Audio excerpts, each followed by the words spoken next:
everyone. It has been a hot minute. I am so excited to be back making weekly podcasts. I just wanted to hop in real quick before we get started and let you guys know that this video was filmed in advance. This was filmed almost a month ago now, before my miscarriage, before the coronavirus became a pandemic in the United States, before a lot of things. But I think you guys are really going to enjoy this episode. My brother and I talk a lot about our relationship growing up. We go in pretty deep talking about his anxiety, how he's coped with it, and his near-death experience that changed his life. So I hope you guys enjoy this episode, and we are getting totally back into things now with new episodes every Monday. So enjoy, and I will see you guys next Monday.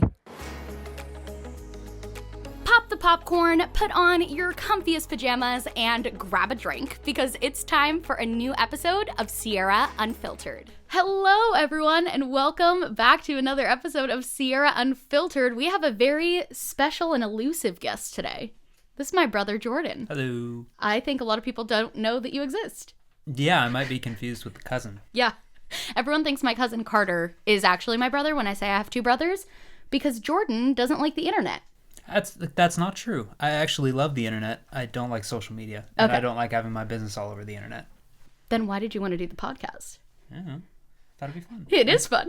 And Skylar's out, so I thought you need some guests. I do. So I appreciate you stepping in. I was very surprised. We were at Disneyland for my birthday, and he was like, hey, what are you doing while Skylar's out? And I was like, oh, I'm going to have some guests in and Steven. And he's like, I'll do it. And I was like, I've been on the internet. Well, I've been doing social media for almost 5 years. 5 years this April. Mm-hmm. You have never, ever appeared in a video. Maybe the occasional vlog in the background. I would say I'm in a few vlogs. You ask me a question here or there, but for the most part, I stay out of it. Right. I mean, you make it sound like I hate the internet, but it's just social media and being a part of your channel. I kind of just would rather stay in the background. Right.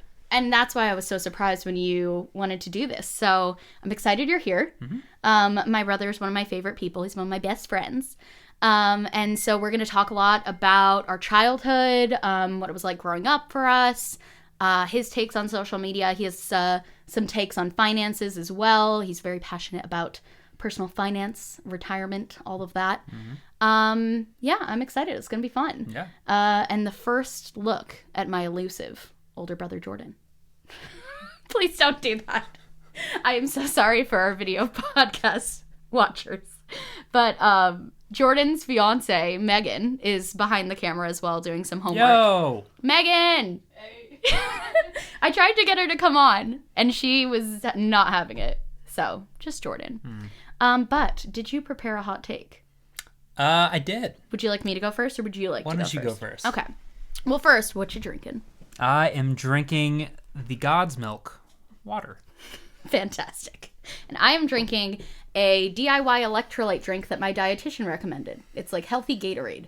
So it's coconut water and pineapple juice and trace mineral. I feel like that describes both of us pretty well.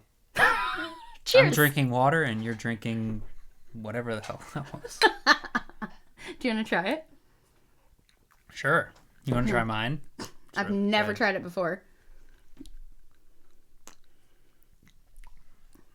Don't like it? Yeah, those are just a whole bunch of weird flavors together. Yep.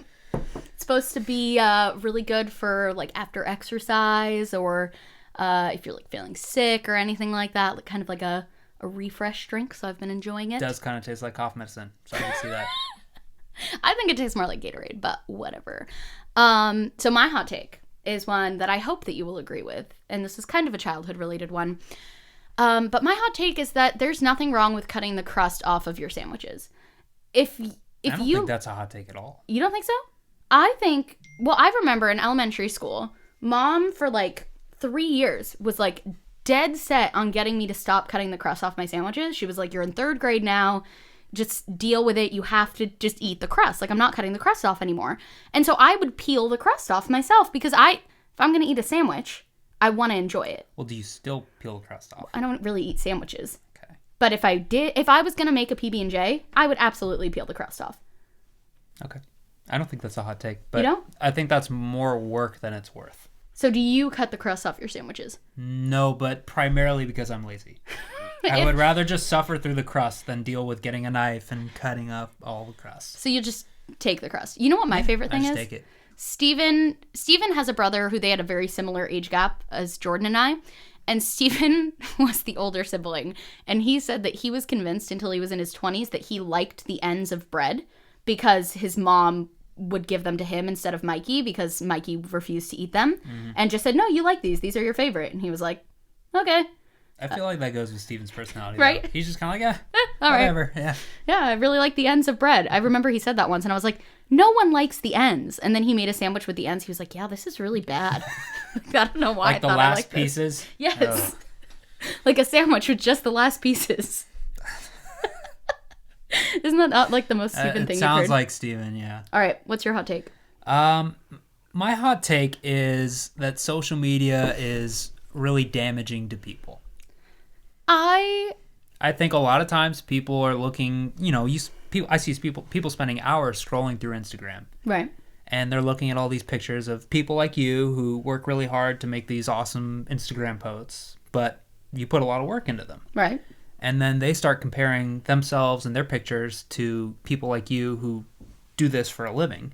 Right. And all of a sudden they're comparing themselves to your highlight reel, and it hurts their self-esteem. But then what do you think about, I tend to be pretty open online and try not to make it just my highlight reel. And I think there are a lot of other people who also try to do that. And I think social media sometimes can be damaging if all you're following is people who are photoshopping and people who are just, my life is so great all the time. But if you're following people who are sharing all aspects of their life, and you also are kind of feeling empty and you're struggling with different things, and you see someone online who is going through something similar, and maybe you don't have people in your real life who get it, I think that can actually be more helpful than harmful. Absolutely. And that's a big reason why you've been successful, right? Is you can connect with people. And I think a lot of times, though, the biggest people on social media are the ones that are out there showing themselves in the Bahamas with their six-pack and completely paid for vacation. And here's, Joe Schmo who's going to work every day and scrolling through Instagram while he's on the toilet. It's like, wow, why am I here and not there? Right. And I just think it's damaging to the self-esteem of a lot of people. And agree. It depends on who you're following, and it depends on a lot. But by and large, I think that's what it is. And also, when it comes to, the news on social media, it's all negative stuff. The loudest people are the ones that are out there shouting about what's going on. Right. And it's always negative stuff. So then, do you think the solution to that is just don't be on social media? Or do you think the solution to that is follow people who you think are showing a more real take on life? It's about following the right people and being on the right platforms. So what do you think are the right platforms? Well, I like Reddit. I also like Reddit. You know me, I'm on Reddit. I think it's great because you can just look at certain subreddits that you're interested in that appeal to you. But I think there are absolutely toxic subreddits. Oh, yeah. There are literally subreddits that are dedicated to being toxic. Right. That's their whole purpose. Right. And so I don't think Reddit as a platform is necessarily above. I think if you find the right communities. Right. It's about finding the right communities within I really a platform. like r/wholesome memes. Okay. Or r/made my day. Okay. All very positive. Okay. All right. So Reddit you like. Yep. What else? Not a fan of Instagram. But you're on Instagram. Yes. Mildly.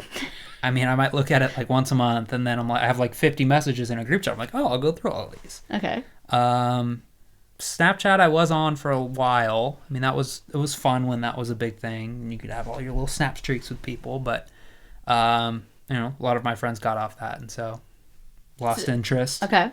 And I would say I'm not really on any other social media besides Reddit. So just Reddit. Yeah. Which I contend is only partially a social media. I would agree.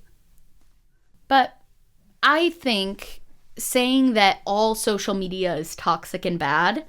I didn't say all. I said social media in general. Social media in general.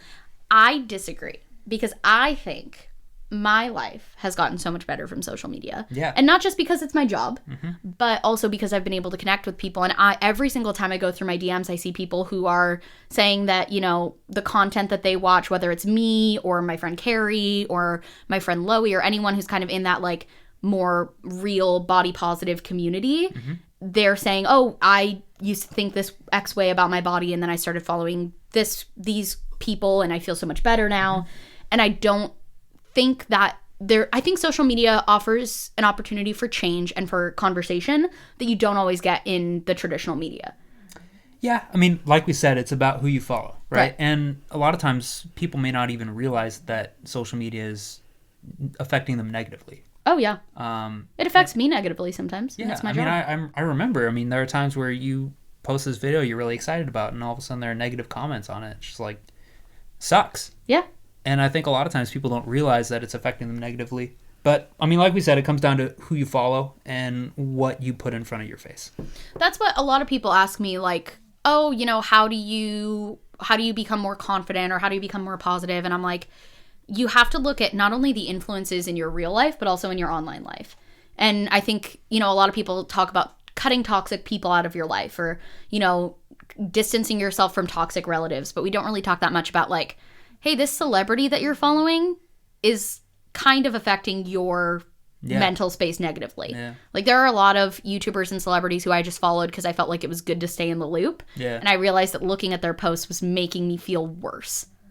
Can't relate, but I can totally understand that. Do you follow any celebrities on Instagram? No. Just family? Megan is a celebrity. I follow her on Instagram. And me.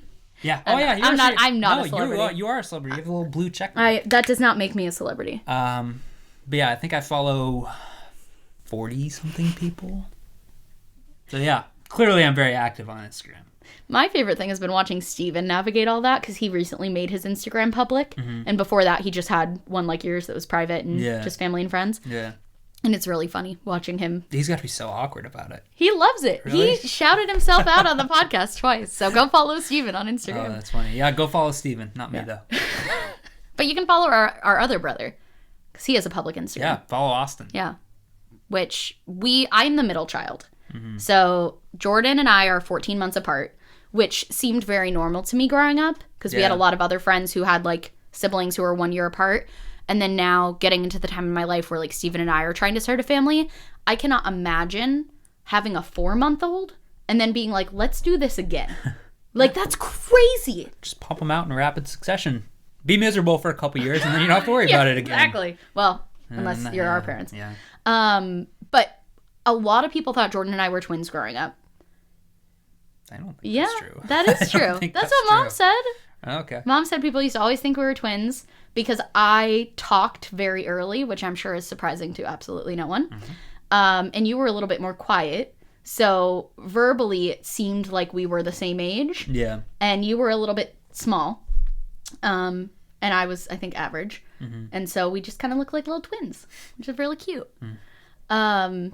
But yeah, do you want to talk a little bit about, like, our dynamic growing up? Yeah, I mean, we were 14 months apart? Mm-hmm. So I think when we were kids, I mean, obviously, like, really young, I don't think either of us remember, but we were probably really close, I'd have to imagine. I mean, all the home video shows. Yeah, all the home videos would make me think that. And then I think as we got older, like, maybe late elementary school, middle school, early high school, we really started to clash a little bit more. Well, we're also incredibly different. I think we're about as different as two siblings can get. Yeah, and I mean, when you're in elementary school or middle school or even high school, those differences just drive you apart, and you're not old enough or mature enough to be able to understand and accept those differences and like those differences in someone else. Well, and I think no matter what kind of person I had been, I would have been your annoying younger sister, because I was your younger sister. Mm-hmm. And then the fact that I'm me made it extra annoying. Yeah, well, yeah. I mean, you were just annoying in general. Right. So. But I would have been annoying no matter what.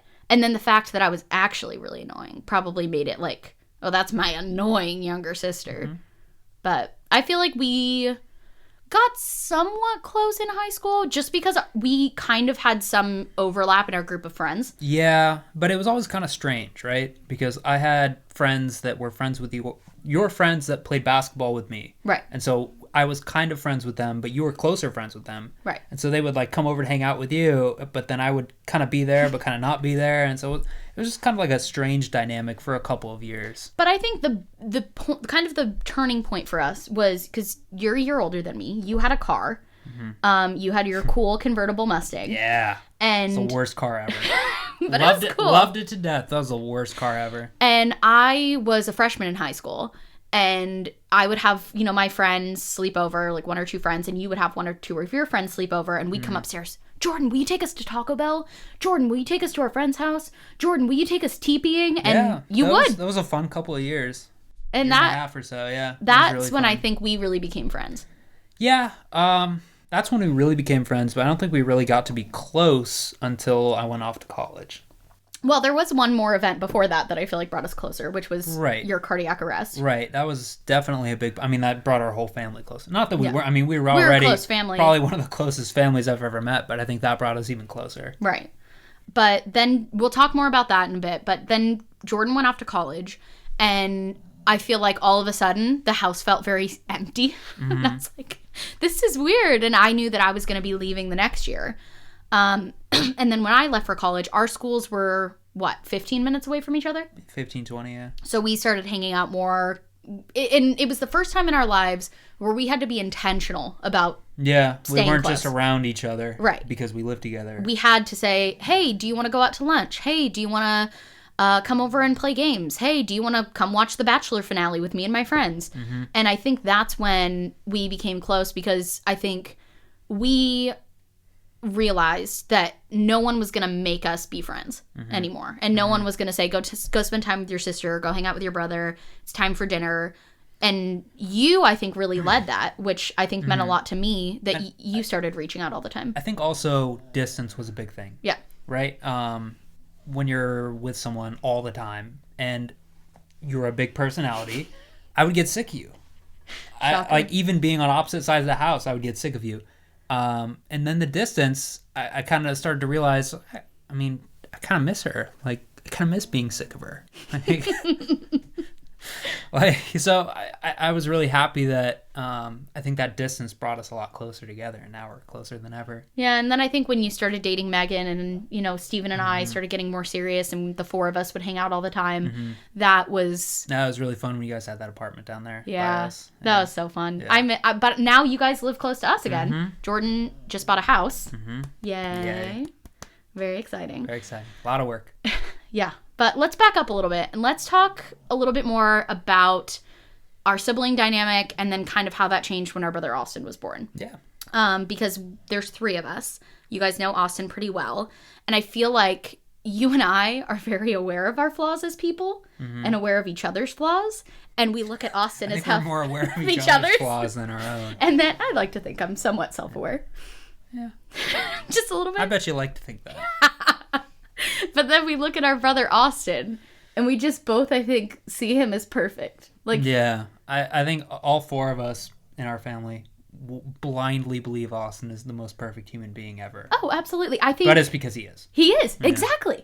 I think he got all the best qualities from you and all the best qualities of me. And with none of the bad None of the bad stuff. Yeah. Like, mom and dad got all the bad genes out with us, and then was just left with perfect, purified Austin. Yeah. He really is real life Troy Bolton. Like, he grew up... Well, yeah. He did musical theater with me growing up. So talented, so charismatic. And then he's also... And then I won him over. Yeah, I don't want to talk about it. He's also an incredibly great athlete, and he's now chosen basketball. But I believe that he will come back to theater someday. That's nice to believe that. I think that ship has sailed. I don't think so. He told me that he would totally go back to theater someday. I bet he told you that.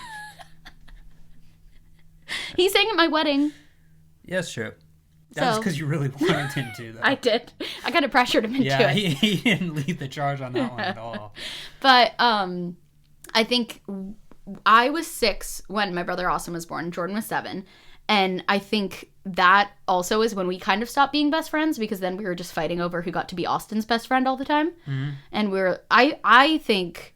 I wonder if that was part of it. I never thought about that. I think it is. And you won that battle, because you were... And the war. Older brother. You won the battle, but I won the war. And so you would play, you'd roughhouse with him, and you'd do all that stuff, and then I'd want him to come play, coloring with me, and that wasn't as fun. Yeah. But we love our brother Austin. He's really fantastic, and I think I'm going to have him on the podcast soon, too. Another thing that was a big part of our growing up was we used to make YouTube videos together. Yeah. Which I've never talked about. They're not on the internet. And they'll never see the light of day. Yeah, no, they won't. But there was one summer. How old were we? Maybe 12, 11. I mean, we were young enough that Evan still had a very high-pitched voice. So I would say we were probably like 11. Yeah, ish. Yeah. But we grew up with like in a community with a lot of other kids our age. And specifically, I mean, I consider them like brothers, but it was Jordan and I, and then our friends Connor and Caden, who Caden was in my grade, Connor was in your grade. And then another set of siblings, another Connor, and then his brother Evan, who Evan was in my grade, but Connor was a grade above you. Right. And the 6 of us from probably preschool all the way through high school stayed pretty close. Yeah. I mean, we definitely, as with any friend group, you kind of drift in and out, but we always stayed in contact, and whenever we would get together and hang out, it was like nothing ever changed. And it still is. Yeah. We still have fun. Yeah. We get together at least like once a year. Mm-hmm. But one of the guys in that friend group got a camera, and he was like, we should start a YouTube channel. Let's make YouTube videos. So he was like the director, and he would come up with these scripts, and we would act him out, and it was really fun. I remember that summer so well. And then I remember one time I had rehearsal for a show I was in, and I remember Connor called me on the house phone because I don't think I had a cell phone yet. And he was like, if you're not serious about this, then you don't get to be part of it anymore. Yeah, that sounds like fun. And then I think it just became your guys' thing. Yeah. But, I mean, it's not like it lasted all that long. You guys did it for a little... I'd say it was probably a year. No. It was just that one summer. I mean, there's probably like 10 videos, maybe. Yeah. And you're in probably 6 of them. Yeah. But they're so bad. They're so bad. Yeah. But it was, I think... Who would have thought you would go from those videos to this? Yeah. But I think I'm always surprised when the more creative aspects of you come out, because in our family, you're the sports guy and I'm the creative person. I'm low-key creative. You are low-key creative. I will never forget the summer you started trying to teach yourself the harmonica. That was the worst. Because you taught yourself piano and guitar, and those were pleasant. And you got into singing, and then you Blues Special 20 harmonica. Megan, does he still have Popper. that? No, you've never heard me play. Oh yeah, I'd find it, and Penny would get freaked out by it. Yeah, it was awful. But I'm always surprised when those more creative aspects of you come out. Because Jordan was an athlete in high school. Would you still consider yourself an athlete? Absolutely. Megan? Oh, come on. It's like a retired Men's League MVP right here. So, what'd you say? Men's League MVP.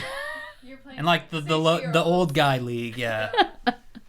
But Jordan was like the basketball kid. Like, I'm pretty sure every picture day you wore your Michael Jordan jersey.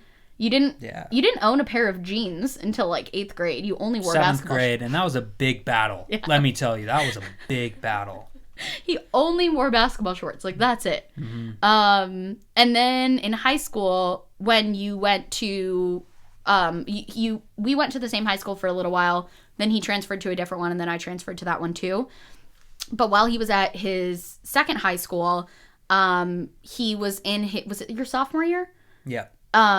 He was in a basketball game, and he just dropped to the floor, cardiac arrest. Do you want to talk a little bit about that? Yeah, so never had any history of heart problems or anything like that growing up. I mean, we were playing sports since we were like 2, right? Literally like pushing yourself to the limits every day before that, and then all of a sudden, just boom, out of nowhere, first varsity basketball game, just passed out on the floor. I woke up in the hospital like 3 or 4 days later, and apparently I went into cardiac arrest, was placed in a medically induced coma for, I think, 2 weeks. Yeah. It was a while. And it was one of the scariest things that ever happened, for sure. But I had I think a 4% chance of surviving that. Yeah, no, I remember that. I remember I was so obviously upset and distraught, and you were at the San Diego hospital, and you know, Mom and Dad were sleeping in the chairs, and Austin and I were staying with our grandparents, and I was coming down to the hospital, and it's so vague for me. I remember still to it this day. Yeah. Vividly. I remember your friend Connor selling shirts at school in, you know, like honor of you, and I remember having to go to class, and it was awful. But I remember when they said, so he's in a coma, and he is a 96 what he has only has a 4% chance of surviving. Yeah. So that was like definitely the scariest moment of my life. And especially because I feel like we weren't that close before that. And I think that's kind of what got us to be closer. Yeah, for sure. But it changed me too. Right. I mean, I went from being, not that I was a bad kid by any means. Our family jokes about pre-coma Jordan and post-coma Jordan. Yeah. Because, you were a teenager and... And then I grew up in 2 weeks. 2 weeks. Yeah. But it's still, when I relive everything that happened, shocking to me that you are, not only did you survive, but you're pretty much untouched. Yeah, I mean, that whole situation was obviously horrible. I spent the next 6 months after I recovered from the hospital just doing rehab. Yeah, you came home on Christmas Eve. I remember that. Yeah, that was terrible. I couldn't do anything. I know. You guys couldn't even understand me. Yeah, you couldn't talk. Yeah, I mean, it was 6 months of rehab just trying to come back to being a normal person. And then probably 4 years mentally to get back just because of all the anxiety of worrying about having something like that happen again. Right. So, I mean, I have the defibrillator that protects me from anything happening again, and they were able to figure out what went wrong, and I had surgery. But it still just was a constant fear that it was going to happen again. Right. Because even though you got through that and it was miraculous that you did, you never get rid of that fear of just the this happening constant again. Anxiety. I mean, it would be something as simple as going on a walk. And I would start to feel, you start going uphill and you feel your heart go a little faster. But for me, that was like a sign. This is it. I'm going into cardiac arrest again. I'm going to die.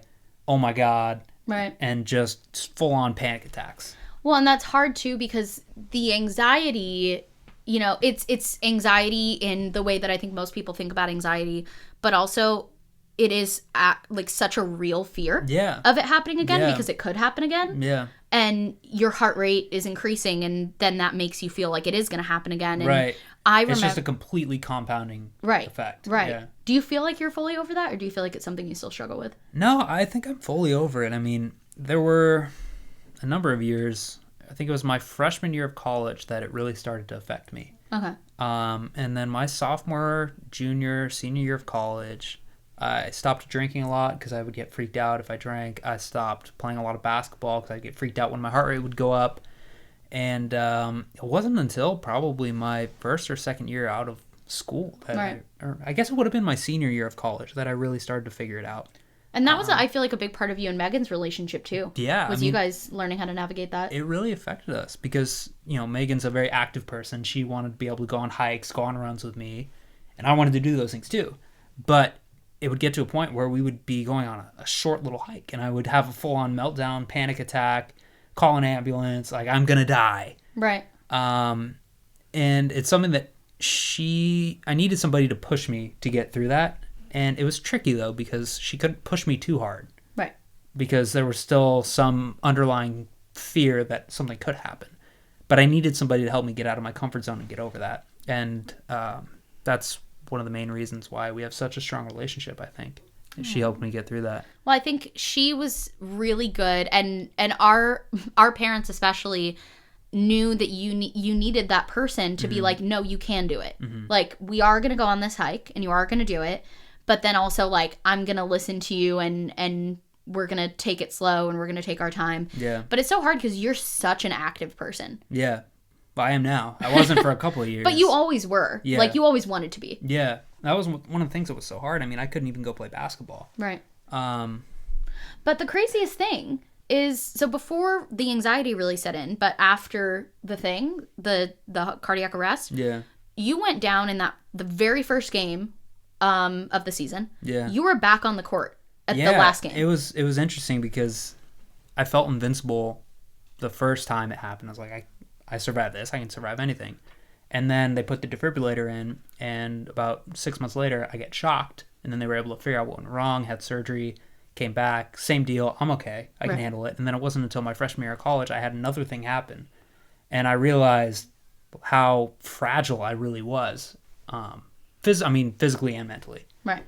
And I haven't had any problems since then, but the panic and the anxiety really affected me. And it was tough because I used to not realize how big of an impact anxiety can have on a person, or Yeah. panic attacks for that matter. I mean, a panic attack is the worst. I would never wish that upon my worst enemy. Yeah. And if you've never had one, you look at it from the outside and you think, just calm down. Like, dude, just chill out. It's not a big deal. Just sit down and drink some water or something. But in that moment, you're having this crazy fear of impending doom. Well, and it becomes physical. Yeah, it becomes physical. Yeah. And then your body starts to heat up and your heart starts to go super fast. And I mean, it's a nightmare. Right. I wouldn't wish it upon my worst enemy, but those things really changed me and helped me learn to empathize with people too. Right. I can't even imagine you being the one who actually lived through it. Mm-hmm. Because I feel like for our family, for mom and dad and me and Austin, it was so traumatic. And you actually were the one living through it. What's the first memory that you have from when you came out of the coma? Let's see. I woke up. I mean, I have like faint memories when I'm in the hospital. Yeah. Of being in the ICU, but just very, very faint. I think my first memory of fully being conscious was, I woke up. Dad was in the room with me, and he was like so excited because I was conscious. Yeah. And I had no idea what was going on, but I knew that it was probably about playoff time for the NFL. And I wanted to watch Brett Favre play for the Vikings because I think it was going to be his last season there. And, I talked to Dad for a little bit, trying to figure out what was going on. He's like, you went into cardiac arrest? I was like, what? No. Did we win? And then, can you turn on the game? And so he turns on the TV, and I couldn't see the TV because, I had breathing tubes all over me. My mind, my eyes, everything was completely unadjusted to being conscious. Right. And I was freaking out, man. I was freaking out. Terrifying. Yeah. It's just faint little moments like that. Yeah. And then leaving the hospital, I think, is really when my memory started to solidify. Do you remember coming home? Vaguely. Do you remember the game of yeah, catchphrase? the game of catchphrase we played in the room. And I couldn't speak yet because my mouth, I guess, hadn't adjusted to being fully conscious. I lost oxygen to my brain for 12 or 13 seconds. Yeah. And so your body takes time, obviously, to recover from something like that. And we're playing a game that's fully built upon communicating with people, and nobody could understand me. And they picked this game to play with me. Well, that used to be your favorite game, and you came home Christmas Eve, and we were all just so happy that you were home and somewhat okay. And we all came up to your room because you couldn't get out of bed. And Dad was like, let's play a game. Let's play catchphrase. And you pass this little disc around, and you're trying to get people to guess the thing on the screen. Yeah. So Jordan can't talk, and he's also the most competitive person I've ever met, except for maybe our grandma. And he's trying to communicate with us. And eventually, I think my dad just started saying, yeah, you got it, to everything, but you knew. Yeah. You're like, no, I was like, shut up. Yeah, no, you didn't get it. I slapped the thing out of his hand at one point. That sucked. But that whole situation really changed me as a person. You had to relearn everything. Well, it changed my mental approach to things too. Right. I became more calm. I became, I think, more understanding and more driven, more ambitious, because I realized, we're only here once, right? We only have this moment once. We only have the next moment once. And so we have to take advantage of the time that we have and make the most of it. Make the world a better place, make the world a better place for the people around you, for yourself. And I just kind of snapped into this mindset that I'm going to be a better person. And it was so stark, the difference of pre-coma Jordan and post-coma Jordan, that you became this person who's the first person to say I love you, and the first person to say, hey, let's go out to lunch, and the first person to tell someone that you appreciate them. How much do you feel like that changed your outlook on life? Did it change your religious beliefs? Did it change the way that you look at the world? It certainly changed all of that. Yeah. My religious beliefs, I think, stayed as constant as they always were. I'm not the most avid Christian, but I try to stay close to my faith as much as I can. But just my overall outlook, I used to be a really negative person. I still sometimes have some negative tendencies, but I try to be more positive. I think I react to things better than I used to. Yeah. And that was fully, I fully admit that the cardiac arrest was probably the best thing that ever happened to me, which is crazy, right? Yeah, that's like a crazy thing to say, but I think, again, would never wish it on anyone, and I wish it hadn't happened to you, of course, but I think you took this difficult situation and said, how can I use this to make me a better person and make the best of the time that I do have? Yeah. And it's so crazy to think about the person that you would be if that hadn't happened. Like, I can't... Well, you look at, I don't know if you've read other articles about people who've had near-death experiences, but they go through the same thing. You know, you have, some people have spiritual revelations, some people have revelations about how they're going to approach their lives and just changes a person. Right. And it was the best thing that ever happened to me. One of the best things that ever happened to our family, I think. You can say that because it happened to you. Yeah. But I'm not going to say it. Yeah. I stand by it. Yeah. I stand by it for sure. I think I remember when it happened thinking, why our family? Like, why Jordan? Why would this happen? And, we had lived such a blessed life before that. Yeah, absolutely. For all intents and purposes, the ideal family of our parents are together. Our parents love each other so much. Too much. Yeah. Like, they act like they're still in the honeymoon phase. Catch them in the back of Pirates of the Caribbean. God. It's true. They hold hands everywhere. They go on date nights. Our family was, really close, and we never had any health problems in our family, and never any, no deaths. I mean, I think that's the definition of a blessed childhood, for sure. Right. And then that happened, and my first inclination was, why us? Why this? But it's like everyone has something that happens to them, and that was your thing. That was our family's thing. And in the grand scheme of things, it wasn't. I mean, obviously in the moment it was horrible, but you look at things that other people are going through, losing parents, losing siblings. Right. It's peanuts. Right. And we were very lucky, and our family was very lucky to not have really anything else that was making that situation even more difficult. Like going through something like that, but having divorced parents, or having financial issues, or having, a parent lose a job, or not be able to handle the medical bills or anything like that. I mean, at the time, Mom wasn't working, so she was basically a full-time nurse. Right. Shuttling me from appointment to appointment, just doting on me for the 6 months that I needed to recover. Yeah. Can't imagine what would have happened if she couldn't have done that. Right. Yeah. Right. And so I think it's one of those things where it I think gave us all perspective to be grateful for everything else. Yeah.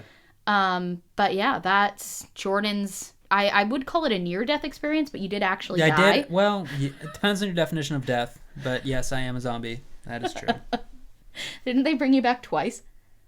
I think it was once on the court and once in the hospital. Technically twice, but the second time I never lost oxygen to my brain. All right. 14 seconds the first time. Still got it. What else did we have to talk about? Oh, okay. So after all of that, and then you get back into the normal swing of things, you get back home and you're Jordan again. Yeah. But new Jordan. Our high school experiences were very different. And very different for a time. And then they became super similar. A lot. When? When you transferred over to Charter. Yeah. I take your pride. But Jordan, I think a lot of people, the older sibling is the one who is testing out the waters and pushing boundaries. You didn't do any of that for me. And I was the one who got in a lot of trouble. That's because I didn't do anything that warranted getting in trouble. You just played World of Warcraft all day. Hell yeah. But I played World of Warcraft, I played basketball. That was it. And you would have your friends over, and we had this office upstairs where Jordan and his friends would just play World of Warcraft all day. And then we didn't write this down to talk about, but I want to talk about it anyways. Do you remember your jerking phase? Oh yeah. That was big. Hey, that was a big thing. Do you guys remember anyone who's in our They're demographic? Probably too young. Okay, my audience is What's the demographic for 21 to 25 and then 25 to 32. Okay, maybe they're not too young. So they're probably very familiar. It was the You're a Jerk song, and then there were like Jerk and Cruise. That was kind of a basic jerking song. Okay, so what was your favorite jerking song? I don't. Has too many profane words in the title to say. But my favorite story is Jordan and his friend Connor went to the park to film themselves on our video camera jerking. Yep, we were starting a crew. Just the two of you, though. Yep. Well, we were going to recruit some others. You're taking a break from WoW to do that. Well, yeah. I mean, it was not a long break, let's be honest. We couldn't take a very long break from WoW. And Jordan twisted his ankle doing a knee drop. I didn't twist my ankle. I broke it? my left metatarsal. I was out for 6 games my freshman season, and I had to explain this to my coach. Jordan, how'd you get hurt? Oh, I was dancing. Oh, like at a wedding or something? No. At the park. At the park. With my friend.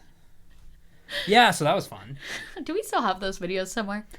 I think Mom might have archived them somewhere, but I really hope not. We used to have the footage of exactly the moment that I broke my foot. Well, and the best part is you guys would dance with your headphones into your iPod. In, hood on. And then you would go into, iMovie and add the music back in and post. Yep. But the clip of you breaking your ankle is just silent with couple families walking by at the park and then your sneakers squeaking on the concrete. Yep.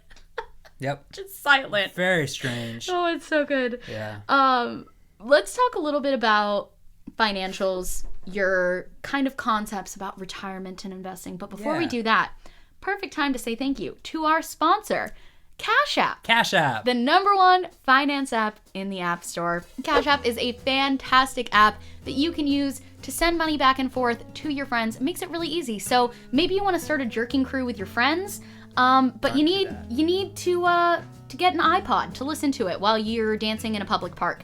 You could just split it, Cash App for half. Don't have to worry about any of it. Really, really easy. See, nice anecdotal story. Very applicable to you. Don't start a jerking crew. Don't do it.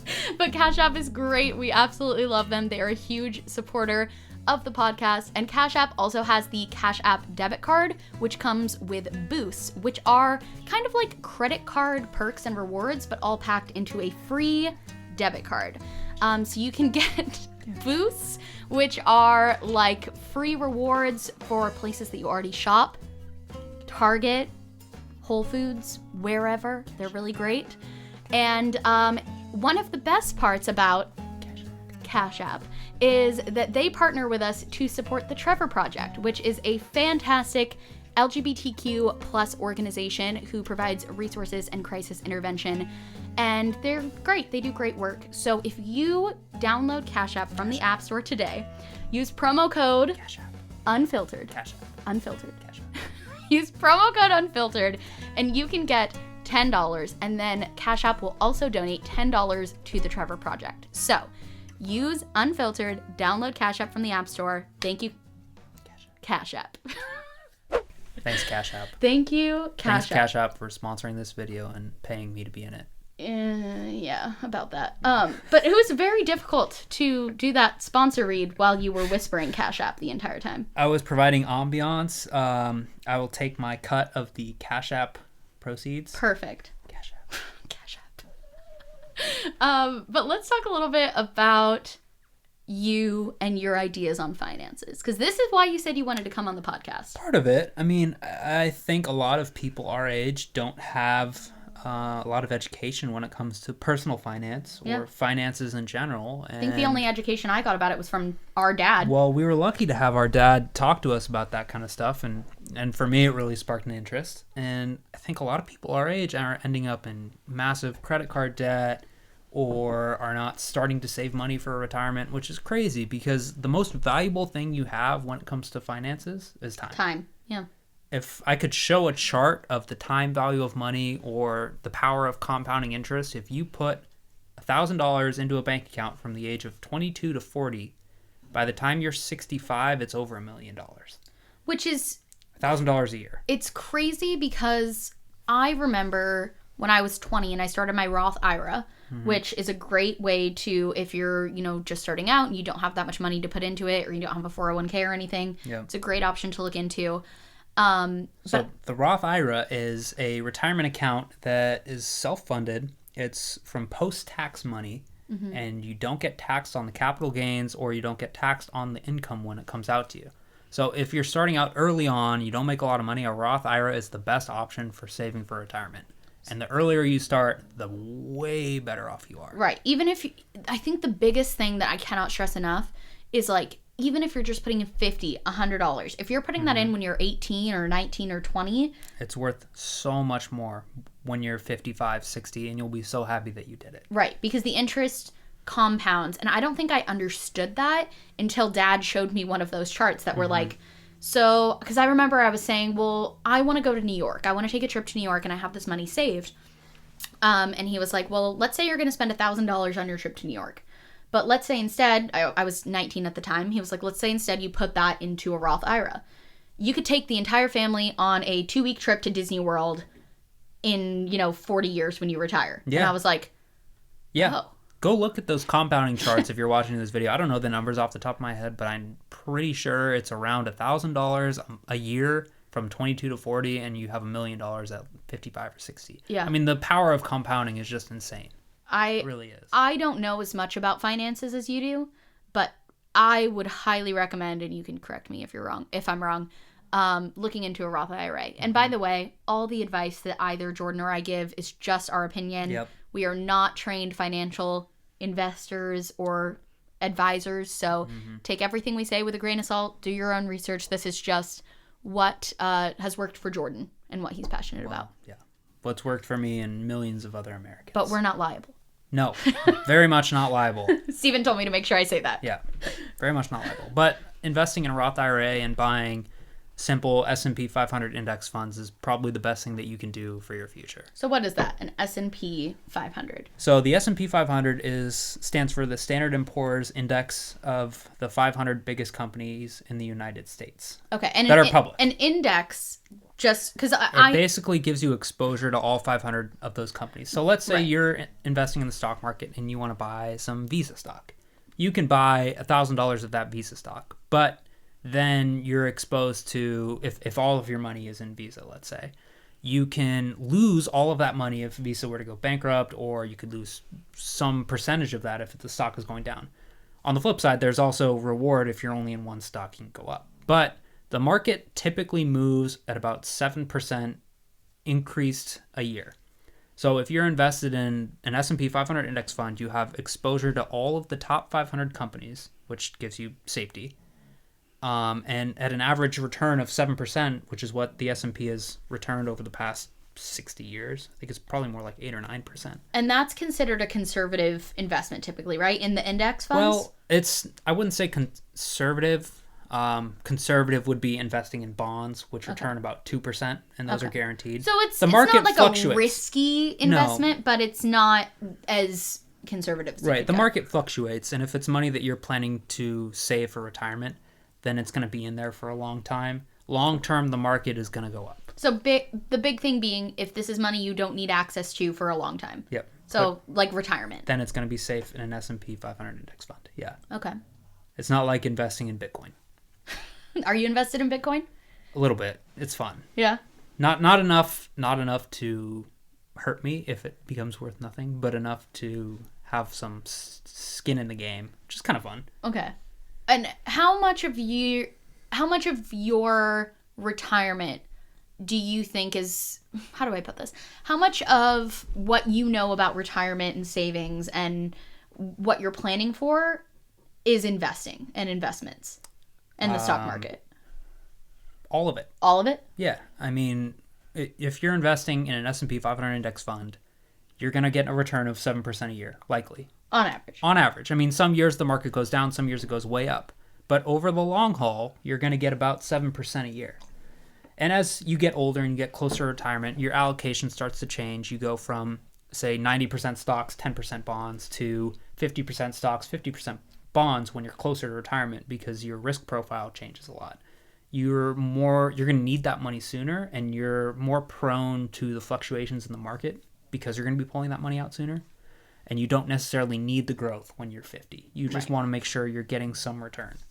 But while you're younger, putting it in completely an index fund is a good move, in my opinion. So what are you doing and what do you recommend for people who are in their 20s and even 30s and are just kind of starting to think about future and savings and retirement?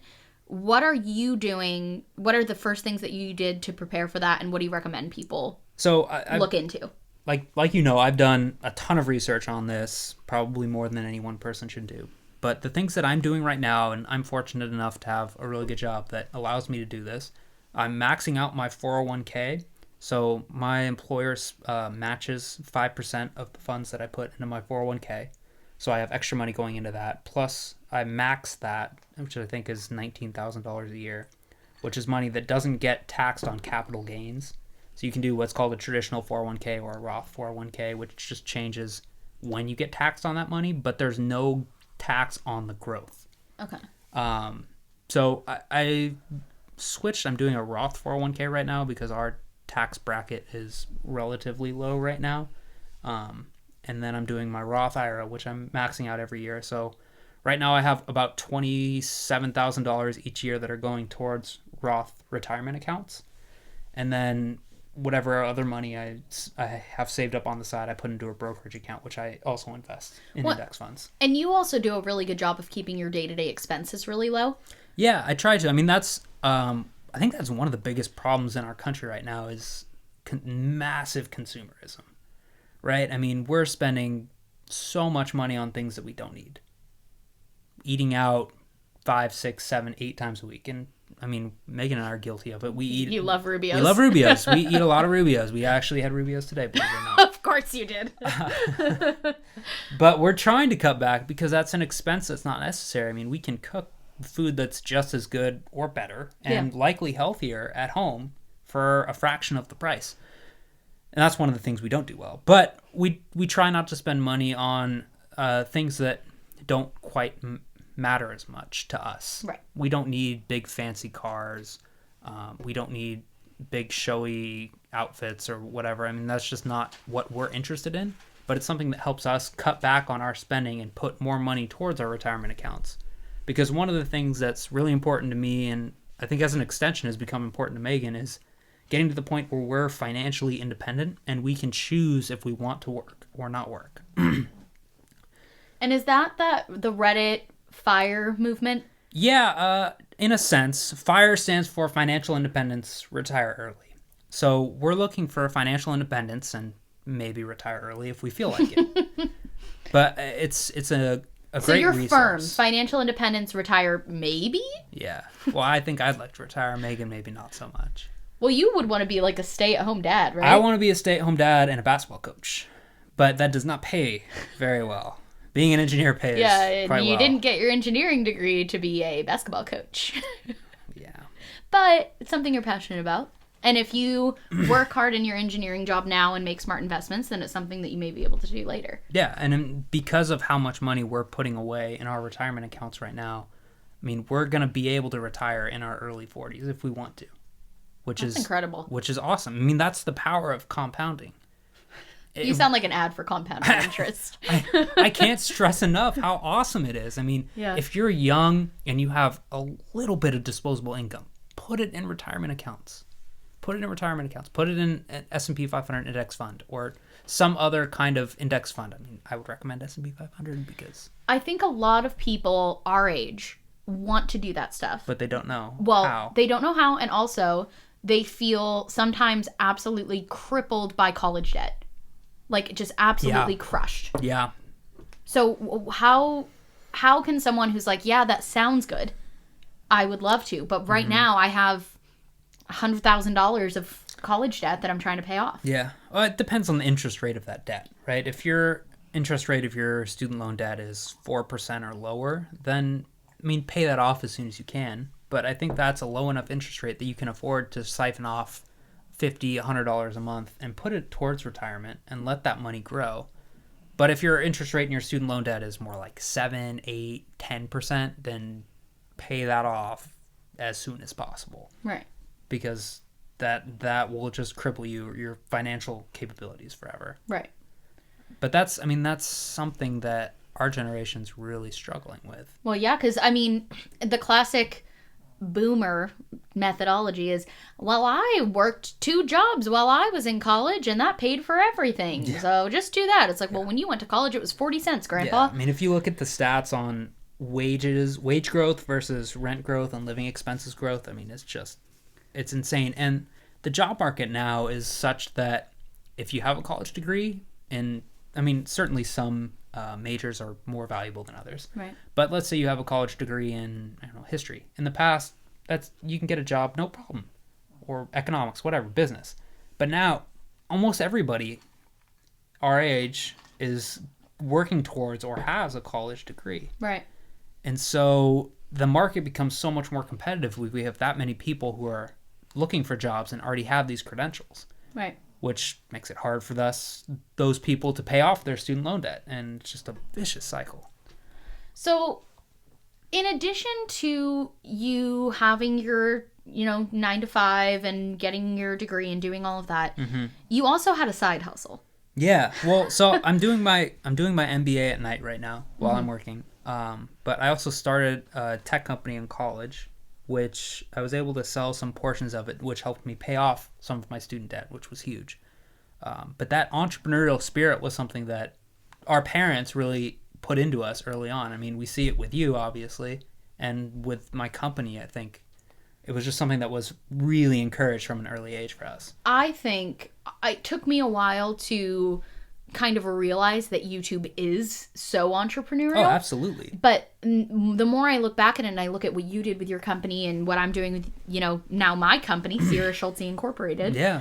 I think so much of that is from our parents. Yeah, absolutely. And I mean, our parents always had side hustles. They both had degrees and they both had jobs. But when we were kids, my mom used to edit people's papers at night. At night till like crazy hours, like 3 a.m. She had editmypaper.com, which I think she actually sold the domain too or something like that. She did. But she, they were fine and they had their jobs, but they wanted to make sure that and also I think it's just that they're ambitious people. And it's something that rubbed off on us too, right? I mean, you're ambitious. Look at the way your channel has grown. Look at the way it's continuing to grow. And look at, I'm working as an engineer. I'm in grad school. We both have been very fortunate to be put in positions to be successful. And we had parents who taught us the values to help us get to that point. Right. But I think watching, mom have her side hustle and she's, coaching and doing all that. And then dad always starting different businesses and stuff. I think it made me always realize, like, it's okay if I don't go to college. I can do something without a degree. Yeah, that's something that, it sounds kind of blasphemous to say, but I don't think everybody should go to college. I think I benefited by not getting my BA. You're not in massive amounts of student loan debt. No. And you have this awesome job that you've created for yourself. And not everybody is fortunate enough to be able to do that and be as successful as you have. But a lot of times that student loan debt can just cripple a person no matter what job they end up with. Right. But I do think that education is super important. Absolutely. And that's one of the reasons I think community college is such a good option. Yeah. Because, like, for me, I have no debt. I was able to pay for my classes as I took them. If 5 years down the line, YouTube stops, you guys stop watching, and, this can't be my job anymore. Yeah. I have half of my degree. Yeah. And I have half of a BA, and I have my...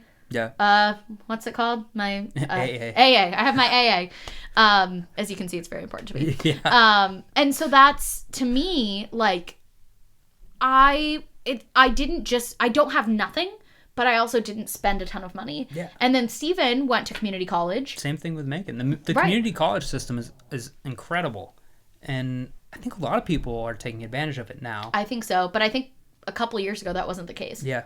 Because I do think, especially in our city, there was very much this attitude of... There's a stigma with it. Yeah, there's a stigma. Which is terrible that there's a stigma with it. I mean, it's the smart move. Right. It absolutely is the smart move. Especially because when you're choosing these colleges and you're going off, you don't know what you want to do. You think you do. You did. Well, I didn't really. Do you regret ever getting your degree in engineering? No. No.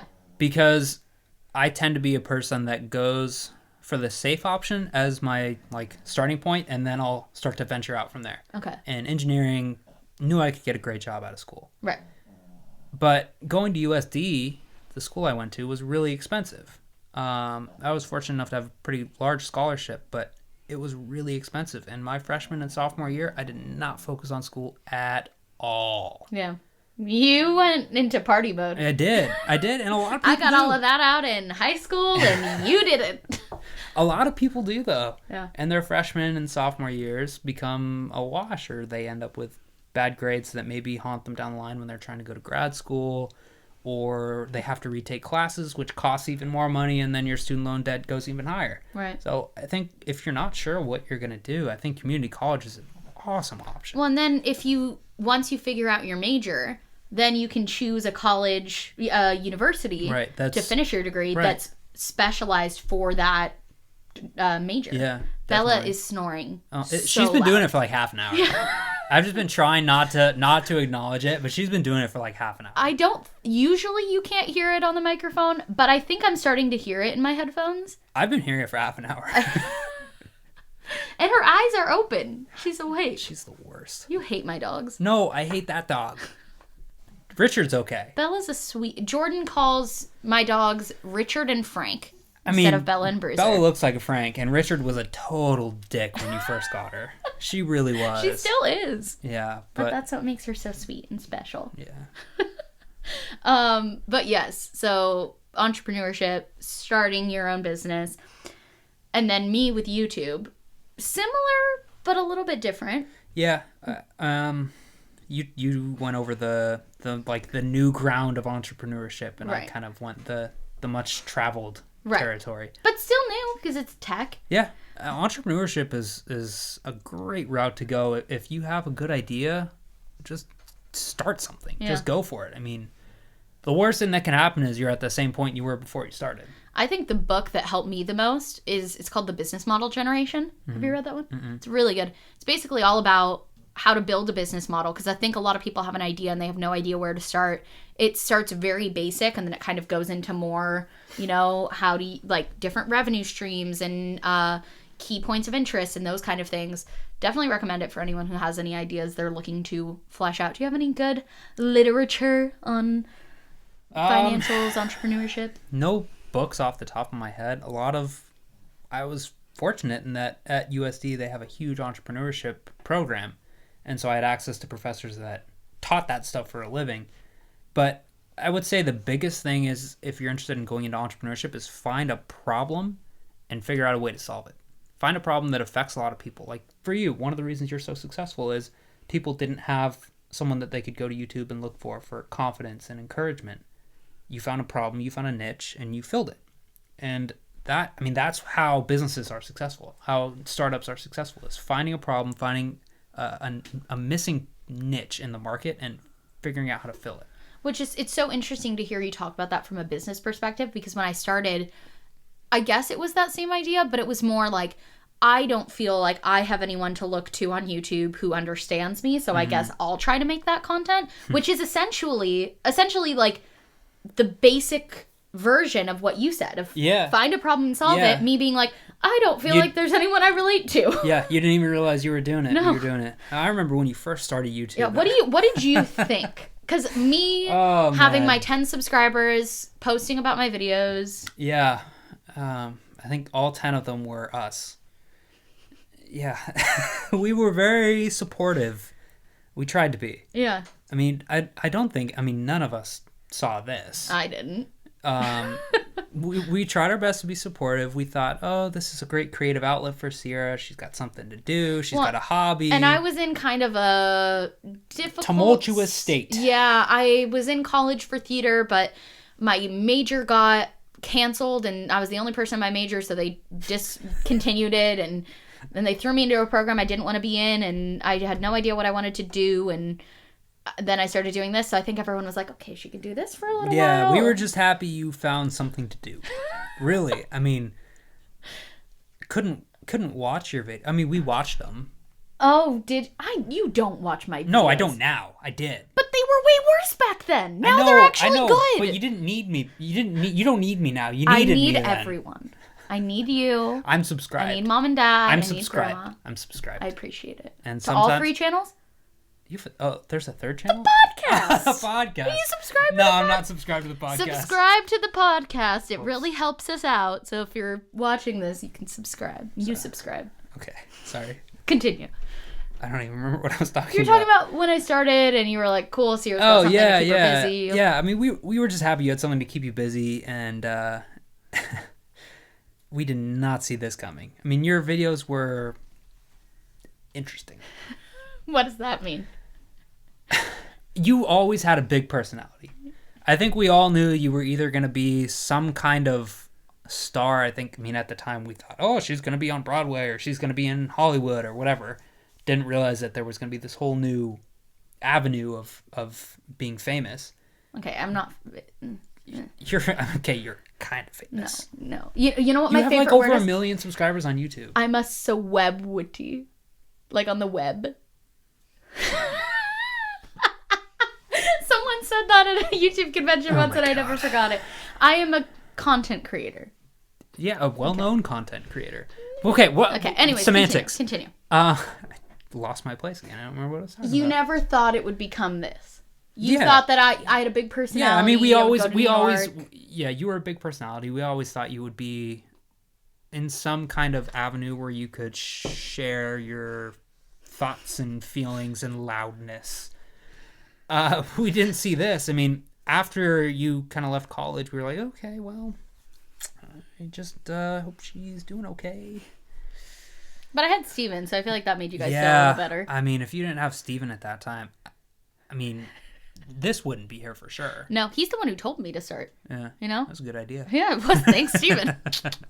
But I think, is it ever shocking to you that, well, it's shocking to me, but as someone who grew up constantly telling me to shut up, that people will listen to me talk for an hour? I can't understand it. Sometimes I'll be at work or I'll be out with friends and be describing like what you do sometimes. And they're like, wow, she has 1 million subscribers. I'm like, yeah, I don't really get it. I wouldn't subscribe to her. I wouldn't. I mean, I do, but obviously I'm not your demographic. Yeah. But also, I have heard your voice for many moons. Yes. And as much as I do love to hear your voice, I don't need to hear it all the time when I'm not necessarily in the same room with you. But sometimes your videos are interesting to me even, and I watch them. Like what? The one you did with Austin and Carter. Okay, all right. That was good. Would you ever be in a main channel video? Or are you more of your podcast? You can be an occasional podcast guest.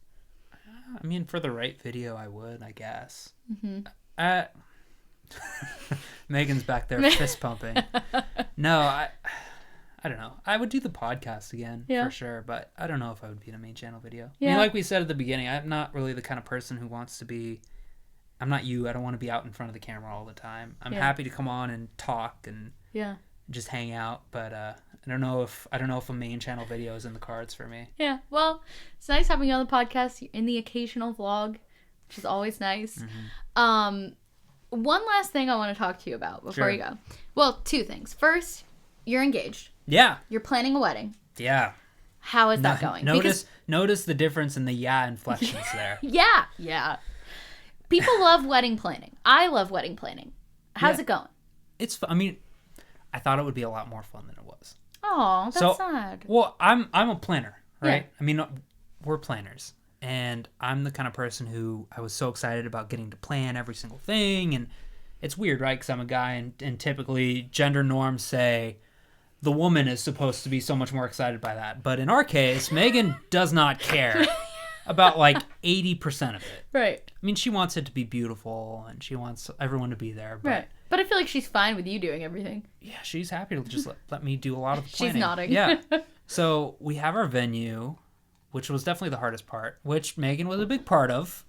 Getting the venue and the date was the hardest part. And then we have a coordinator, and we picked up a caterer a couple of weeks ago. Oh, that's exciting. The Yes. food tasting is so fun. Yeah. I mean, we only tasted with one dude. Yeah, but still, you go and you try the different things, right? Yeah, no, it was fun. It was really fun. We still have to get decorations and officiant, like rentals and stuff. Just kind of the smaller things. But we have the big things done with, which is great. And we have 7-ish months to figure all that out. So we just got our save the dates yesterday. Yay. So we'll be sending Am I those out soon. invited? Aren't you Sit in down. it? Yeah, I'm a bridesmaid. But I didn't get an invitation yet, so Yeah, you're supposed to get an invitation 7 months in advance. I'm very excited for the bachelorette party. I'm very concerned for the bachelorette party. Why? Because I remember your bachelorette party, which I became a part of. Yeah, because Megan's Unknowingly. feet were hurting, so she asked you to come bring her shoes, and then you picked us up and drove us to the next bar. Yeah. Yeah, the next bar. That's where I took you guys. And I ended up with We little... were doing some adventures. I ended up with little penis glitter things in my car. For like months. Confetti. I couldn't find them all. people get in your Yeah, car. people get in my car. Jordan, what are you into? Penis confetti? Yeah. Ugh. Oh, but yours is going to be fun. I hope We're going to so. have fun at the bachelorette party. I'm very excited. Overall, are you more excited for the wedding or for the wedding planning to be over? Oh, definitely the wedding. Yeah. For sure. You guys I mean, are going to have a fun wedding. Yeah. You guys are fun people. Well, we have a lot of young friends who are sometimes too much. I would say definitely too much fun. Hey, not just the young... Mom and Dad took offense to that when you said that. Mom and Dad were like, what? We're going to No. be tearing up the dance floor. They're the right kind of fun. I'm saying we have friends who are the wrong kind of fun sometimes. Like, too much fun. Okay. Which is why we're only doing beer and wine. That's what we did. I think that's probably the biggest advice I would give to people wedding planning. It's cheaper too. It is. Second thing I wanted to ask you about, last thing before we end the podcast. What was your first impression when you met Steven? And did you ever go into protective older brother mode? When did you meet Steven? Was that after cardiac arrest or before? Oh, way after. Okay. Because you were already in college. It was my senior year. Yeah, I mean, I remember you guys were together for a while before I met him. Mm-hmm. He would come around sometimes, and I just wouldn't really interact with him all that much. And whenever I dated guys in high school, you just pretended like they didn't exist. You Yeah. weren't mean. You just... I mean, because I just knew, like, they're not sticking around. I did. I mean, yeah. Look, Steven was a great guy, and I didn't get the chance to really get to know him until later on when I realized you guys were going to be serious. Yeah. I mean, the way I saw it is why... And this was a terrible approach. I would recommend nobody do this. But I thought, why get to know this guy if he might not be here in a couple of months? Right. But after a year and a half, started to see him more often, and I started to, try and get to know him better. And I realized he's an awesome dude. Yeah. And he's a complete geek, Yeah. which I was really happy about. Because, Aw. well, geeks are typically not super mean. Yeah. I mean, Steven's the nicest guy. He clearly cares about you more than anything, which was the most important thing for me and for all of us. My heart. That's really nice. What? That's just It was. cute. I mean, the most important thing to us is that you're happy and you're with somebody who loves you unconditionally, which is clear with you and Steven. And what was your first impression of him? I think the first time I met him, he was wearing cargo shorts and an R2-D2 hat Sounds like Steven. and a Pebble watch, which I liked his Pebble watch, but I thought, has this guy ever dated anyone before my sister? Which was probably a mean thing to think because I had never dated anyone before Megan. Oh, you admit it now. You used to pretend like it wasn't like you dated people before her. Well, I never dated. Earlier on in college, I would have flings, but never full on relationship. Yeah. I waited for the right one. Oh. What was your first impression of Megan? Well, so we met Megan at my little brother God. was in Beauty and the Beast. And our whole family was going to see it. And it was at this amphitheater. So you have a picnic before. And Jordan, for 6 months before this, had been texting me about every little girl problem. Oh, just no. I had a lot of girl problems. You that had year. so many girls. And you would text me, no Hey, one at this what school can I say? understands me. What can I say? I just had a lot of girl problems, you know what I mean? Sometimes it'd be like that, He would text me and be like, oh, no one at this school understands me. All of these girls are so shallow, and I just want someone who wants to have real, meaningful conversations. And I'd be like, Jordan, it's fine. You'll get through it. And then he started dating Megan, And he was like so into her so quick. And so he would always text me about it. And the rule was he would tell me someone's Instagram, but I was not allowed to follow them until they were officially dating. And he had never officially started dating someone. I think you creeped like 3 or 4 Instagrams before I let you follow. Oh, yeah. I creeped a lot of them. Never followed, though. And then Megan, the day before this, we're going to Austin's show, he goes, hey, Megan's coming tomorrow. And I said, does that mean I can follow her on Instagram? And he said yes, so I knew it was real. But then I met Megan, and I thought she was really cool, and she seemed like really chill. And that was the big thing for me. So I knew you needed someone who was chill, laid back, friendly, but also would call you out on your BS. And I think Megan hits that to a T. Why do you think I needed somebody who was chill? Because you grew up with me, and you hated me, and I was so loud. Hate is a strong word. Okay. I think anyone that grew up with you in the way that I did would have been annoyed with you quite often. I was also annoyed with me, Jordan, because I did suck, and I knew that I sucked. Yeah. So then you would say things, Yeah. and I'd be like, yes, I also agree with you. Yeah. I also suck. Made it hard. It made it hard. I was annoyed with you internally, but externally I tried to be like, oh, you're great. I love you so much. Love you too. Yeah. But when I met Megan, I instantly liked her as a person. Like, if I had met Megan outside of you dating her, I would have been like, oh, this is a really cool girl. Like, which is interesting because you guys are so different. Are we that different? You guys are really different. Megan, are we that different?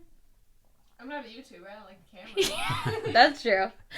But I think we like. But like, you fit in with my friend group. Yeah. Like, I feel like you get along with all my friends.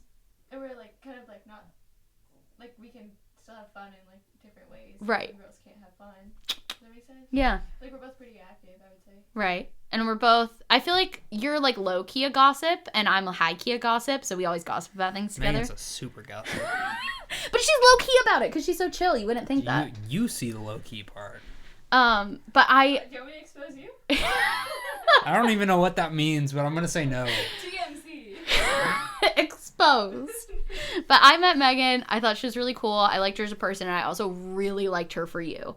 And as I got to know Megan more, I realized how much you guys complement each other. And I think the perfect example of a good relationship and a good marriage is two people who fill in the gaps that the other person is missing. And I think that's what makes our parents' relationship so great.